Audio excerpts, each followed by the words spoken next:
અને આજે આપણે શ્રી રામના અવતાર પાછળના અત્યંત જટિલ કારણોના મૂળ સુધી જઈશું. હા, આપણા સ્ત્રોતો એ બાબત પર બહુ સ્પષ્ટ સહમતિ દર્શાવે છે કે શ્રી રામ એક અનંત અસ્તિત્વ છે. હવે જે અનંત છે તેને કોઈ એક ચોક્કસ કારણ કે સીમામાં બાંધી શકાય નહીં. બિલકુલ ન બાંધી શકાય. એટલે જો કોઈ એમ કહે કે તેમના અવતાર પાછળ માત્ર રાક્ષસોનો નાશ કરવો એ જ એક માત્ર કારણ હતું, તો એ બ્રહ્માંડના મિકેનિઝમને ન સમજવા બરાબર છે. એક્ઝેક્ટલી. અને આ જ બાબત આજના આપણા વિશ્લેષણને સૌથી વધુ રસપ્રદ બનાવે છે. શાસ્ત્રો ચોક્કસપણે એવું દર્શાવે છે કે જ્યારે ધર્મનું પતન થાય છે ત્યારે દેવતાઓને પુનઃસ્થાપિત કરવા અને વેદોની મર્યાદાઓનું રક્ષણ કરવા માટે ભગવાન અવતાર લે છે. રાઈટ. એ તો આપણે બધા જાણીએ જ છીએ. હા, પણ આ માત્ર એક બાહ્ય માળખું છે. આ એક વોટ છે, એટલે કે શું છે? આપણને એ જાણવામાં વધુ રસ છે કે આખી પ્રક્રિયા કેવી રીતે અને શા માટે ગોઠવાય. હા, કારણ કે આ કોઈ સીધી રેખામાં બનેલી ઘટના તો છે જ નહીં. બિલકુલ નહીં. આ એક એવી વિશાળ બ્રહ્માંડ કી પઝલ છે જેમાં અલગ અલગ યુગમાં અલગ અલગ સ્થળોએ બનેલી ઘટનાઓ, જેમ કે કોઈનો ક્રોધ, કોઈની મહત્વાકાંક્ષા અથવા કોઈની તપસ્યા, આ બધું એક અદૃશ્ય દોરાથી બંધાઈને એક જ બિંદુ પર ભેગું થાય છે. અને આ બધાની શરૂઆત થાય છે માનવ મનના સૌથી જટિલ ભાવથી, અહંકાર. તો ચાલો સીધા એ અહંકારવાળી વાત પર જ આવીએ. હવે જ્યારે આપણે સ્વીકારીએ છીએ કે ભગવાન મનુષ્ય રૂપમાં આવ્યા, ત્યારે એક બહુ મોટો પ્રશ્ન ઊભો થાય છે. હું તો એ જ વિચારતી હતી કે જો તેઓ સર્વશક્તિમાન છે, બ્રહ્માંડના સર્જનહાર છે, તો પછી તેમણે આ અવતારમાં આટલા બધા માનવીય દુઃખો શા માટે સહન કર્યા? આ બહુ સ્વાભાવિક પ્રશ્ન છે. પત્નીનો વિયોગ, જંગલોમાં ભટકવું, એક સામાન્ય માનવીની જેમ રડવું, આ બધું શા માટે? અને સ્ત્રોતો આપણને દેવર્ષિ નારદ મુનિની એક અત્યંત આશ્ચર્યજનક કથા તરફ લઈ જાય છે. એક એવી ઘટના જ્યાં નારદ મુનિએ પોતાની કઠોર તપસ્યાના બળ પર એવું કંઈક સિદ્ધ કર્યું જે કોઈ નહોતું કરી શક્યું. હા, અને આ ઘટનાનું મનોવિજ્ઞાન ખરેખર બહુ ઊંડાણથી સમજવા જેવું છે. નારદ મુનિ એક અત્યંત કઠોર ધ્યાનમાં હતા. તેમની તપસ્યા ભંગ કરવા માટે સંપૂર્ણ શક્તિ લગાડવામાં આવી. પણ આશ્ચર્યજનક રીતે નારદ મુનિએ તમામ પ્રલોભનોને હરાવી દીધા. અરે વાહ! તેમના ચિત્ત પર કોઈ જ અસર ન થઈ. હવે સામાન્ય રીતે આને એક બહુ મોટી આધ્યાત્મિક સિદ્ધિ માનવામાં આવે છે. પરંતુ અહીં એક અત્યંત સૂક્ષ્મ ઘટના બની. આ વિજય પછી નારદ મુનિના મનમાં એક એવો અહંકાર જન્મી ગયો કે મેં મારા મન પર, મારી વાસનાઓ પર સંપૂર્ણ વિજય મેળવી લીધો છે. ઓહ, એટલે સિદ્ધિનો અહંકાર આવી ગયો. એક્ઝેક્ટલી. આધ્યાત્મિક માર્ગ પર ધન કે સત્તાનો અહંકાર એટલો ખતરનાક નથી હોતો જેટલો શુદ્ધતા અને સિદ્ધિનો અહંકાર હોય છે. કારણ કે આ અહંકાર એટલો સૂક્ષ્મ હોય છે કે વ્યક્તિને પોતે પણ ખબર નથી હોતી કે તે અહંકારની પકડમાં છે. આ ખરેખર બહુ જ ઊંડી વાત કરી તમે. સિદ્ધિનો અહંકાર. અને આપણા સ્ત્રોતો દર્શાવે છે કે ભગવાન વિષ્ણુ, જેઓ પોતાના ભક્તોના માર્ગદર્શક છે, તેમણે તરત જ આ ખતરો પારખી લીધો. હા, ભગવાને તરત જ નોંધી લીધું. એમને સમજાયું કે જો આ અહંકાર વધતો જશે તો તેમના સૌથી પ્રિય ભક્તનું સંપૂર્ણ આધ્યાત્મિક પતન થઈ જશે. એટલે ભગવાને અહીં કોઈ સજા આપવા માટે નહીં, પણ એક કોસ્મિક સર્જન તરીકે કામ કર્યું. ભક્તના આ અહંકારરૂપી કેન્સરને કાપવા માટે ભગવાને એક અત્યંત ભવ્ય અને માયાવી નગરીનું સર્જન કર્યું. બિલકુલ. એટલું જ નહીં, એ નગરીમાં વિશ્વમોહિની નામની એક એવી રાજકુમારી ઊભી કરી જેની સુંદરતાની કોઈ કલ્પના પણ ન કરી શકે. અને આ જ ભગવાનની દિવ્ય લીલાની શરૂઆત હતી. જે નારદ મુનિએ એવો દાવો કર્યો હતો કે તેઓ કોઈ પણ પ્રલોભનથી પર છે, તેઓ આ માયાવી રાજકુમારી વિશ્વમોહિનીને જોતા જ પોતાનું બધું જ જ્ઞાન અને વૈરાગ્ય ભૂલી ગયા. શું વાત કરો છો? બધું જ ભૂલી ગયા? હા. તેમનામાં એટલો તીવ્ર મોહ જાગ્યો કે તેઓ કોઈ પણ ભોગે તે રાજકુમારી સાથે લગ્ન કરવા માંગતા હતા. રાજકુમારીનો સ્વયંવર યોજાવાનો હતો. હવે જુઓ, મોહ જ્યારે વ્યક્તિ પર હાવી થાય છે ત્યારે તે કેવી રીતે વિવેકબુદ્ધિ છીનવી લે છે. સાચી વાત છે. વિશ્વમોહિની માત્ર ને માત્ર તેમને જ વરમાળા પહેરાવે. અને ભગવાને તેમની આ માંગણી પૂરી પણ કરી, પણ એક બહુ જ મોટા ટ્વિસ્ટ સાથે. ભગવાને તેમને અત્યંત સુંદર દેખાવાની ભ્રમણા તો આપી, પણ વાસ્તવમાં તેમનો ચહેરો એક વાંદરા જેવો બનાવી દીધો. હા, આ બહુ જ રસપ્રદ વળાંક છે. હવે જો સામાન્ય નજરે જોઈએ તો આ કોઈ ફિલ્મી કોમેડી દ્રશ્ય જેવું લાગે. નારદ મુનિ પૂરા આત્મવિશ્વાસ સાથે સ્વયંવરના મંડપમાં પ્રવેશે છે એમ વિચારીને કે તેઓ જ સૌથી આકર્ષક છે. પણ રાજકુમારી તો તેમની સામે જોતી પણ નથી. અને જોવે પણ શું કામ? ચહેરો તો વાંદરાનો હતો. હા, ઉલટાનું ત્યાં હાજર રહેલા શિવના 2 સેવકો વેશ પલટીને આ વાંદરા જેવા ચહેરાની ખૂબ મજાક ઉડાવે છે. અહીં એ સમજવું જરૂરી છે કે ભગવાને વાંદરાનો જ ચહેરો શા માટે પસંદ કર્યો? હા, એ પ્રશ્ન થાય ખરો. વાંદરો ચંચળતાનું પ્રતીક છે. નારદ મુનિનું મન જે ધ્યાનમાં સ્થિર હોવાનો દાવો કરતું હતું તે વાસ્તવમાં મોહને કારણે એક વાંદરા જેવું ચંચળ બની ગયું હતું. ભગવાને માત્ર તેમના ચહેરા પર એ જ દર્શાવ્યું જે તેમના મનની અંદર ચાલી રહ્યું હતું. ઓ વાવ, આ બહુ સરસ સમજૂતી છે. આ અહંકાર પરનો સૌથી સચોટ પ્રહાર હતો. જ્યારે નારદ મુનિ પોતાનું પ્રતિબિંબ જુએ છે ત્યારે તેમને સત્ય સમજાય છે. તેમનો મોહ અને અહંકાર બંને એકસાથે તૂટી પડે છે અને તેનું સ્થાન એક ભયંકર ક્રોધ લઈ લે છે. રાઈટ. અને આ ક્રોધના આવેશમાં બ્રહ્માંડના સમીકરણો બદલી નાખતી શાપની પરંપરા શરૂ થાય છે. ક્રોધિત નારદે સૌથી પહેલા શિવના 2 સેવકોને શાપ આપ્યો કે તેઓ રાક્ષસ યોનિમાં જન્મ લેશે. પણ અહીં જ વાત પૂરી નથી થતી.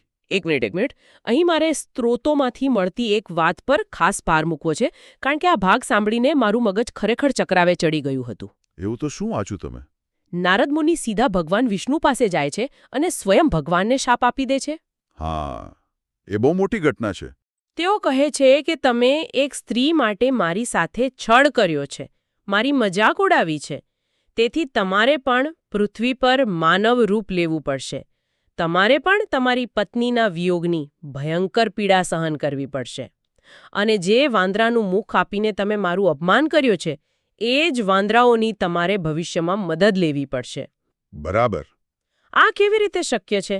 બ્રહ્માંડનો સર્વોચ્ચ શક્તિમાન ઈશ્વર જેણે આ બધા નિયમો બનાવ્યા છે તે પોતાના જ ભક્તના શાપથી બંધાઈ જાય છે. આ તો એવું છે કે દરિયાને કોઈ એક પાણીના ટીપાથી ડૂબાડવાની ધમકી આપે. હા, તમારું આશ્ચર્ય વ્યાજબી છે. પણ આ જ તો સનાતન દર્શનની સૌથી મોટી સુંદરતા અને વિજ્ઞાન છે. આ કોઈ અતાર્કિક ઘટના નથી.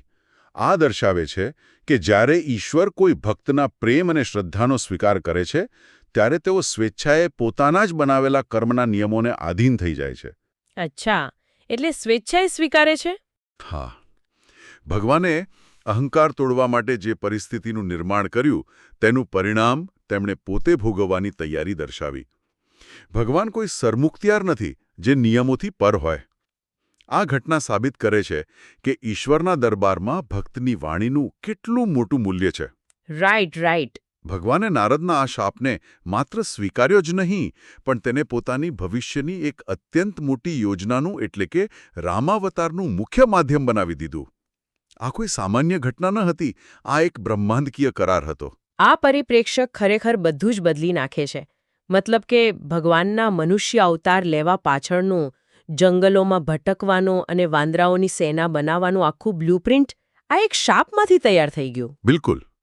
તો હવે એ તો નક્કી થઈ ગયું કે અનંત ઉર્જા ધરાવતા ભગવાન પૃથ્વી પર એક માનવ બાળક તરીકે જન્મ લેશે. પણ અહીં બીજો એક મોટો કોયડો ઊભો થાય છે. એવું કયું માનવ શરીર હશે, એવા કયા માતા પિતા હશે જે આ કોસ્મિક વોલ્ટેજને સહન કરી શકશે? આ બહુ રસપ્રદ સવાલ છે. આના માટે સ્ત્રોતો આપણને મનુ અને શત્રુપાની કથા તરફ લઈ જાય છે. અને આ કથા સાંભળીને તો આશ્ચર્યની કોઈ સીમા નથી રહેતી. રાજા સ્વયંભૂ મનુ અને રાણી શત્રુપાએ પોતાના જીવનના ઉત્તરાર્ધમાં પોતાનું આખું વૈભવશાળી રાજ્ય છોડી દીધું અને નૈમિષારણ્યના અત્યંત એકાંત અને કઠોર જંગલોમાં જતા રહ્યા. અને ત્યાં તેમણે જે તપસ્યા કરી તેનું વર્ણન ભલભલાને સ્તબ્ધ કરી દે તેવું છે. હજારો વર્ષોના સમયગાળામાં તેમણે પોતાનો ખોરાક ક્રમશઃ ઘટાડ્યો. એટલે ધીમે ધીમે ઓછો કર્યો. હા, શરૂઆતમાં માત્ર કંદમૂળ, પછી માત્ર પાણી, પછી માત્ર હવા અને અંતે બધું જ છોડી દીધું. આ માત્ર કોઈ શારીરિક હઠ કે જીદ ન હતી. આ એક અત્યંત વૈજ્ઞાનિક આધ્યાત્મિક પ્રક્રિયા હતી. એક્ઝેક્ટલી. મેં આને સમજવા માટે એક વિચાર કર્યો. આને આપણે એક કોસ્મિક ઓડિશન અથવા ફિઝિક્સના નિયમની જેમ સમજી શકીએ. અચ્છા, કેવી રીતે? એટલે જુઓ, જ્યારે કોઈ સામાન્ય વાયરમાંથી અત્યંત હાઈ વોલ્ટેજ વીજળી પસાર કરવામાં આવે ત્યારે તે વાયર તરત જ બળીને ખાખ થઈ જાય. બરાબર ને? સાચી વાત છે. હવે અનંત બ્રહ્માંડના સર્જનહાર જ્યારે એક માનવ ગર્ભમાં આવવાના હોય ત્યારે એ અનંત ઊર્જાને સહન કરવા માટે સામાન્ય માનવીય ડીએનએ સક્ષમ નથી. મનુ અને શત્રુપાની આ કઠોર તપસ્યા, આ અન્નજળનો ત્યાગ એ વાસ્તવમાં તેમના પોતાના શરીર, મન અને આત્માને એ સ્તર પર શુદ્ધ કરવાની પ્રક્રિયા હતી જેથી તેઓ ભવિષ્યમાં એ ડિવાઇન વોલ્ટેજને ધારણ કરી શકે. અરે વાહ! આ અત્યંત સચોટ વિશ્લેષણ છે. શુદ્ધિકરણની આ ચરમસીમા પર પહોંચ્યા પછી તેમની આ અતૂટ અને નિસ્વાર્થ ભક્તિથી પ્રસન્ન થઈને સ્વયં ભગવાન તેમની સમક્ષ પ્રગટ થયા. હા, ભક્તિનું ફળ મળ્યું. અને ભગવાને તેમને તેમની ઈચ્છા પૂછતા મનુએ જે માંગ્યું તે સાંભળીને બ્રહ્માંડના દેવતાઓ પણ એક ક્ષણ માટે મૂંઝવણમાં મુકાઈ ગયા હશે.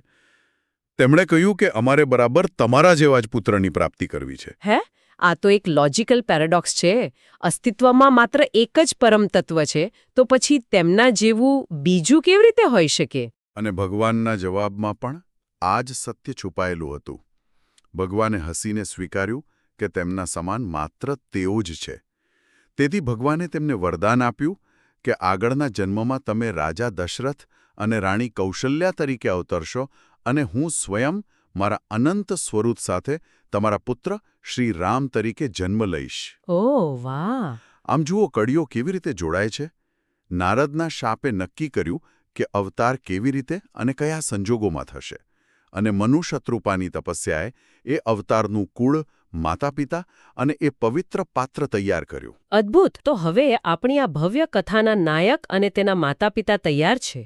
પણ આ બ્રહ્માંડકીય રંગમંચ ત્યાં સુધી અધૂરો છે જ્યાં સુધી કોઈ એવો ખલનાયક, એવો કોઈ વિલન ન હોય જેની શક્તિ એટલી અપાર હોય કે સ્વયં ભગવાનને પૃથ્વી પર આવવું પડે. બિલકુલ. વિલન વિના તો હીરોની કથા અધૂરી છે. તો આવા ખલનાયકો ક્યાંથી આવે છે? શું તેઓ જન્મથી જ આવા હોય છે? સ્ત્રોતો આપણને રાજા પ્રતાપ ભાનુની અત્યંત કરુણ અને ખળભળાટ મચાવી દે તેવી કથા તરફ લઈ જાય છે, જે સાબિત કરે છે કે વિલન જન્મતા નથી પણ પરિસ્થિતિઓ અને કર્મના અત્યંત જટિલ વળાંકોમાંથી ઘડાય છે. હા, રાજા પ્રતાપભાનુની વાર્તા એ મહત્વાકાંક્ષા અને અજાણતામાં થતા કર્મના સિદ્ધાંતનો સૌથી મોટો પાઠ છે. તેઓ એક અત્યંત પ્રતાપી, ન્યાયી અને પ્રજાપ્રેમી રાજા હતા. તો પછી એવું તો શું થયું? એક દિવસ શિકાર કરતી વખતે તેઓ એક વિશાળ જંગલી ભૂંડનો પીછો કરતા કરતા એક અત્યંત ઘનઘોર અને અજાણ્યા જંગલમાં ભટકી ગયા. રસ્તો ભૂલી ગયેલા અને થાકેલા રાજાને ત્યાં એક આશ્રમ દેખાયો જ્યાં એક તપસ્વી રહેતા હતા. પણ અહીં જ વાર્તાનો સૌથી અંધકારમય વળાંક આવે છે. અચ્છા. આ કોઈ સામાન્ય તપસ્વી નહોતા. આ એ જ રાજા હતો જેને અગાઉ પ્રતાપભાનુએ યુદ્ધમાં હરાવીને તેનું રાજ્ય છીનવી લીધું હતું. ઓહો! એટલે કે જૂનો દુશ્મન. બદલાની આગમાં સળગતા આ કપટી રાજાએ હવે એક તપસ્વીના રૂપમાં પોતાનો સૌથી ભયાનક પાસો ફેંક્યો. તેણે પોતાની મીઠી વાતોથી પ્રતાપભાનુનો વિશ્વાસ જીતી લીધો અને રાજાને એક એવી લાલચ આપી જે કોઈ નકારી ન શકે. સાચી વાત. લાલચ બહુ ખરાબ વસ્તુ છે. તેણે કહ્યું કે જો રાજા બ્રાહ્મણો માટે એક વિશિષ્ટ જાદુઈ ભોજનનું આયોજન કરે તો પ્રતાપભાનુને આખા બ્રહ્માંડનું સાર્વત્રિક શાસન મળી શકે છે. કોઈ તેમને ક્યારેય હરાવી નહીં શકે. હવે ભોજન બનાવવાની જવાબદારી આ કપટી તપસ્વીએ પોતે લીધી અને પોતાની રાક્ષસી માયા અને કાળા જાદુથી એ ભોજનમાં બ્રાહ્મણો અને પ્રાણીઓનું માંસ ભેળવી દીધું. અરે બાપરે! રાજા આ વાતથી સંપૂર્ણપણે અજાણ હતા. જમણવાર શરૂ થવાની તૈયારી જ હતી ત્યાં જ એક આકાશવાણી થઈ અને તેણે બ્રાહ્મણોને ચેતવણી આપી કે આ ભોજન અપવિત્ર છે.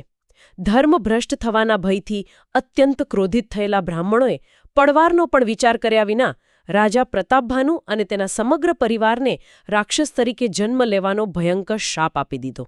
આ બહુ જ કરુણ ઘટના છે. ઊભા રહો. અહીં મારે એક બહુ મોટો વિરોધ નોંધાવવો છે. આ વાંચીને મને ખરેખર લાગ્યું કે આ તો સાવ અન્યાય છે. પ્રતાપભાનુનો તો કોઈ વાંક જ નહોતો. તેને તો ખબર જ નહોતી કે ભોજનમાં શું છે. કોઈ બીજાના છળ કપટ માટે એક ન્યાયી રાજાને અને તેના આખા નિર્દોષ પરિવારને આવો ભયંકર શાપ કેમ? શું બ્રહ્માંડનો ન્યાય આટલો આંધળો છે? તમારો આ પ્રશ્ન એકદમ સ્વાભાવિક છે અને આ જ દર્શાવે છે કે કર્મના નિયમો કેટલા નિર્દય અને સચોટ હોય છે. પણ કઈ રીતે? એને તો ખબર જ નહોતી ને. જુઓ, જો આપણે આ ઘટનાનું સૂક્ષ્મ વિશ્લેષણ કરીએ તો સમજાય છે કે રાજા પ્રતાપભાનુ ન્યાયી ચોક્કસ હતો, પણ તેનામાં એક જીવલેણ ખામી હતી: સાર્વત્રિક શાસનની અતિ મહત્વાકાંક્ષા. આખી દુનિયા પર રાજ કરવાની લાલચે તેની વિવેકબુદ્ધિને એવી રીતે આંધળી કરી દીધી કે તેણે એક અજાણ્યા જંગલમાં મળેલા અજાણ્યા તપસ્વીની વાતો પર આંધળો વિશ્વાસ કરી લીધો. અચ્છા, એટલે એની લાલચ એની નબળાઈ બની ગઈ. બિલકુલ. કર્મનો સિદ્ધાંત ગુરુત્વાકર્ષણ જેવો છે. જો તમે અજાણતામાં પણ ખડક પરથી નીચે પડો છો તો ગુરુત્વાકર્ષણ તમને નીચે ખેંચશે જ. અજાણતામાં થયેલી ભૂલ પણ એક પરિણામ તો લાવે જ છે. આ કથા આપણને એક ગહન સત્ય શીખવે છે કે જ્યારે અતિ મહત્વાકાંક્ષા જાગે છે ત્યારે વ્યક્તિ એવા નિર્ણયો લે છે જે તેને કર્મના ભયંકર ચક્રમાં ફસાવી દે છે. એટલે કે લાલચ જ આખા પતનની જનેતા હતી. અને હવે આ બ્રાહ્મણોના શાપને કારણે પૃથ્વી પર મહાભયંકર રાક્ષસોના જન્મનો માર્ગ મોકળો થઈ ગયો. હા, માર્ગ તૈયાર થઈ ગયો. હવે આપણા સ્ત્રોતોમાં એક બહુ જ રસપ્રદ કન્સેપ્ટ છે, કલ્પ. એટલે કે બ્રહ્માંડકીય સમયનું એક અત્યંત વિશાળ ચક્ર. આ બધી વાર્તાઓ કોઈ એક સીધી રેખામાં નથી ચાલતી. તે અલગ અલગ ટાઈમલાઇન્સમાં બને છે અને પછી એક ચોક્કસ બિંદુ પર આવીને ટકરાઈ છે. સ્ત્રોતો દર્શાવે છે કે રાવણના જન્મની વાર્તા બે અલગ અલગ કલ્પોની ઘટનાઓનું મિશ્રણ છે. એકદમ સચોટ વાત કરી તમે. પહેલી કથા અનુસાર ભગવાન વિષ્ણુના વૈકુંઠ લોકમાં બે અત્યંત પ્રિય દ્વારપાળ હતા, જય અને વિજય. હા, આ કથા તો બહુ જ પ્રચલિત છે. રાઈટ. એકવાર બ્રહ્માના પુત્રો સનકાદિક મુનિઓ ભગવાનના દર્શનાર્થે આવ્યા, પણ જય વિજયે પોતાના અધિકારના અહંકારમાં તેમને અટકાવ્યા. ક્રોધિત મુનિઓએ તેમને દેવત્વ પરથી પતન પામીને પૃથ્વી પર જન્મ લેવાનો શાપ આપ્યો. અને બીજી તરફ આપણે હમણાં જ જોયું તેમ પ્રતાપભાનુને રાક્ષસ બનવાનો શાપ મળ્યો. બ્રહ્માંડની રચના જુઓ. આ બંને શાપ અલગ અલગ ટાઈમલાઇનમાંથી આવીને એક જ અસ્તિત્વમાં ભળી જાય છે. અને આ જ અસ્તિત્વ એટલે જ મહાભયંકર રાક્ષસરાજ રાવણ. રાજા પ્રતાપભાનુ અને વૈકુંઠના દ્વારપાળોની ઊર્જા ભેગી થઈને 10 માથાવાળો રાવણ બને છે. પ્રતાપભાનુનો નાનો ભાઈ અરિમર્દન શક્તિશાળી કુંભકર્ણ બને છે અને તેનો ન્યાય મંત્રી ધર્મરુચિ વિભીષણ બને છે. એક્ઝેક્ટલી. હવે અહીં વાર્તા તેના સૌથી ઉત્તેજક અને રોમાંચક વળાંક પર પહોંચે છે. આ રાક્ષસ ભાઈઓએ અત્યંત કઠોર તપસ્યા કરીને બ્રહ્માજીને પ્રસન્ન કર્યા. વરદાન માંગતી વખતે રાવણે દેવો, ગાંધર્વો અને રાક્ષસોથી અજેય રહેવાનો વરદાન મેળવ્યું. પણ અહીં રાવણનો પોતાનો અહંકાર જ તેની સામે સૌથી મોટો દગો કરે છે. અને આ બ્રહ્માંડની નિયતિનો સૌથી સુંદર કટાક્ષ છે. રાવણે બ્રહ્માંડની તમામ શક્તિશાળી પ્રજાતિઓથી રક્ષણ માંગ્યું, પણ તેણે મનુષ્યો અને વાંદરાઓને એટલા તુચ્છ, એટલા નબળા સમજ્યા કે તેમનાથી રક્ષણ માંગવાની તેને કોઈ જરૂર જ ન લાગી. અહંકાર હંમેશા એ જ વસ્તુને નજરઅંદાજ કરે છે જે છેવટે તેના પતનનું કારણ બને છે. સાચી વાત.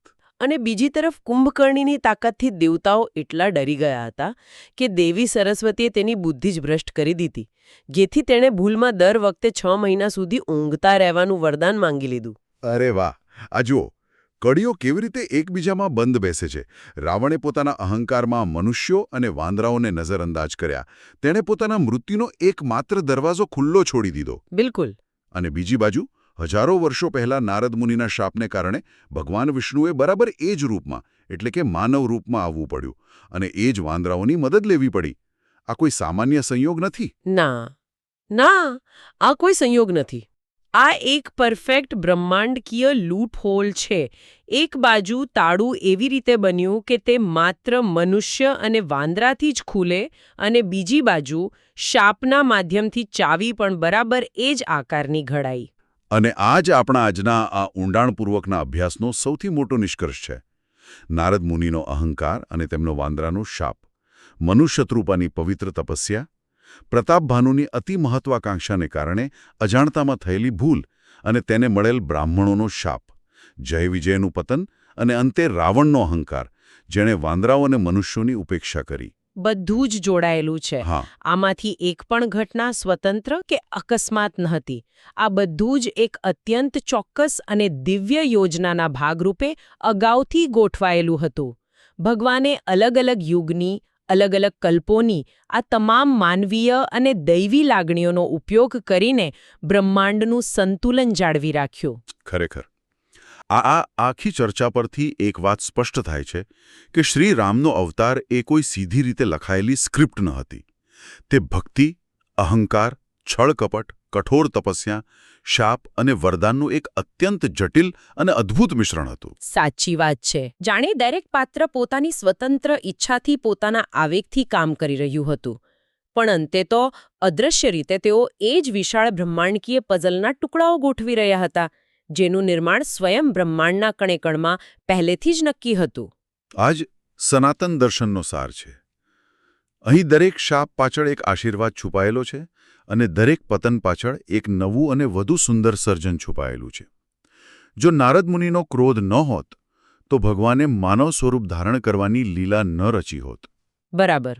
જો બ્રાહ્મણોનો શાપ ન હોત તો રાવણ જેવો શક્તિશાળી અને વિદ્વાન રાક્ષસ ન જન્મ્યો હોત, જેના વિના ભગવાનના અવતારની ભવ્યતા ક્યારેય પ્રસ્થાપિત ન થઈ શકી હોત. અદ્ભુત. આ તમામ સ્ત્રોતોના પૃથ્થકરણ પછી મનમાં એક બહુ ગહન વિચાર ઉદ્ભવે છે, અને એ વિચાર સાથે જ આપણે આજના આ અભ્યાસનું સમાપન કરીશું. ચોક્કસ. આ બધી પ્રાચીન કથાઓ આપણને એ વિચારવા મજબૂર કરે છે કે બ્રહ્માંડની રચનામાં શાપ અથવા તો જેને આપણે આપણા જીવનની સૌથી મોટી આપત્તિઓ કહીએ છીએ, તે વાસ્તવમાં કોઈ અંત નથી, પરંતુ એક ઉદ્દીપક એટલે કે કેટલિસ્ટ તરીકે કામ કરે છે. ઊંડો વિચાર જીયા. તો શું એવું બની શકે કે સામાન્ય માનવ જીવનમાં પણ જે અણધારી મુશ્કેલીઓ આવે છે, જે નિષ્ફળતાઓ મળે છે, કે જેને આપણે આપણા જીવનનો અંધકાર કે શાપ માની લઈએ છીએ, એ વાસ્તવમાં કોઈ મોટા અને અત્યાર સુધી અદૃશ્ય રહેલા હેતુ માટે તૈયાર થયેલા માત્ર પ્લોટ પોઈન્ટ્સ હોય? કદાચ આજનો કોઈ અત્યંત પીડાદાયક સંઘર્ષ આવતીકાલની કોઈ મહાન બ્રહ્માંડકીય યોજનાનો એક નાનકડો પણ સૌથી મહત્વપૂર્ણ હિસ્સો હોઈ શકે છે. આ એક એવો વિચાર છે જે ખરેખર આપણને સૌને એક ઊંડા મનોમંથન તરફ દોરી જાય છે.